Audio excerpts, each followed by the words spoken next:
इन्होंने एक कमेटी बनाई थी जब हम पीछा आंदोलन कर रहे थे ग्रेटर नोएडा पे सर्किल रेट के रिवीजन की। तो ये कह रहे हैं साहब उसका प्रोसेस अंतिम चरण में है और इस महीने की 31 तारीख तक वो हो जाएगा। लेकिन जो एक और मुद्दा बहुत आसान मुद्दा है जिसके लिए हम आए थे और हमें ये लग रहा था कि कल के बाद शायद हमें आंदोलन में ना रहना पड़े।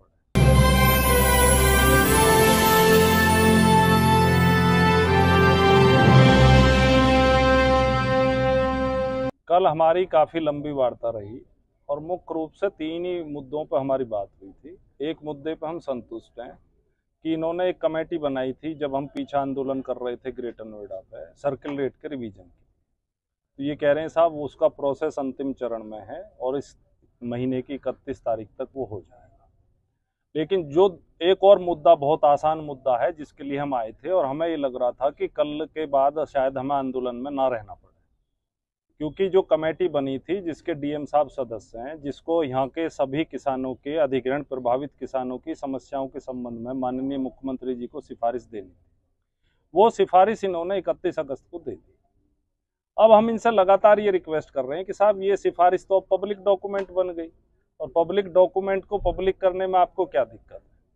तो ये लगातार उसमें असमर्थता जाहिर कर रहे हैं और चूंकि ये नहीं कर पाए इसलिए हमें इसे कंटिन्यू करना पड़ा।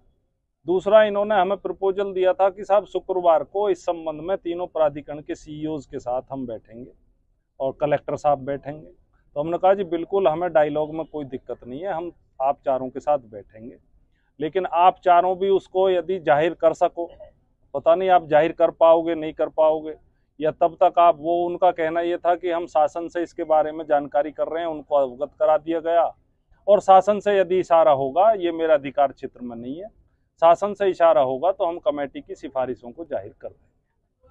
तीसरा मुद्दा हमारा ये था कि जो हमारे एनटीपीसी के साथी हैं उनकी एक कमेटी बनी थी, उस कमेटी के 2 सदस्य है ही नहीं, वो कल ही पता चला कि 2 सदस्य नहीं है। तो एक उनके रोजगार के संबंध में 150 किसानों की लिस्ट दे रखी थी, उस लिस्ट पे कोई कार्रवाई नहीं हो रही।